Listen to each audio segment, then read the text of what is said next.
Malawakang Oplan Baklas, ikinasal ng COMELEC ngayong araw kasabay ng pagsisimula ng local campaign period. Samantala, babantayan na rin ng COMELEC ang mga airtime o advertisement ng mga kandidato sa telebisyon, radyo, dyaryo at social media. Si Bernard Ferrer sa sentro ng balita. Napuno ng illegal na campaign materials ang truck ng MMDA sa Tayuman sa lungsod ng Maynila. Bahagi ito ng Oplan Grand Baklas na naglalayong alisin ang mga campaign materials na lumabag sa mga panuntunan ng COMELEC. Ito rin kasi ang unang araw ng kampanya ng mga lokal na kandidato para sa Hatol ng Bayan 2025.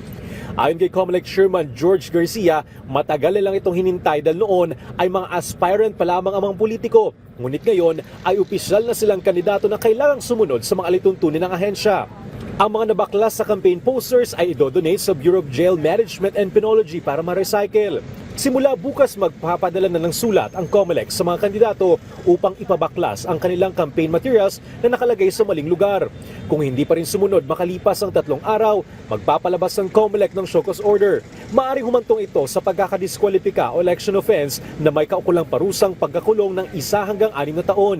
Sana po matrain nyo muna yung mga nagkakabit kung saan ang tamang lagayan, ano ang dapat na paglalagyan, ano ang size ng mga campaign materials na ilalagay. Kasi nga po, basta pinabayaan natin, talagang ilalagay yan kahit saan. Sa mga magkakabit naman ng poster sa private property, pinapayo ng COMELEC na limitahan ito sa 2x3 meters at gumamit ng environmental friendly materials. Hinikayat naman ng COMELEC ang publiko na i-report ang mga illegal na campaign materials na makikita sa kanilang mga lugar.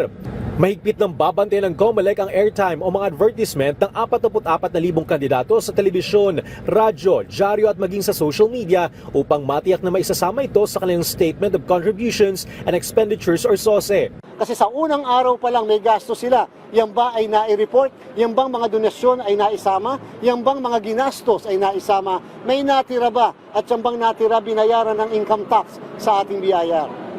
Nagpaalala ang MMDA na hindi sila magbibigay ng permit para sa motorcade sa mga kalsada na nasa ilalim ng kanilang jurisdiksyon tuwing weekdays upang maiwasan ang pagbigat ng trapiko. Papayagan lamang ang motorcade tuwing weekends at holidays. Itinaas naman ng Philippine National Police sa heightened alert status ang kanilang hanay upang matiyak ang seguridad sa pagsisimula ng kampanya ng mga lokal na kandidato. Sa Maynila, maagang nagsimba si Mayor Hani Lacuna kasama ang kanyang mga kapartido sa Our Lady of Fatima Church sa Bacood, Santa Mesa. Nag-motorcade naman si Isko Moreno sa Road 10 kasama ang kanyang mga kapartido.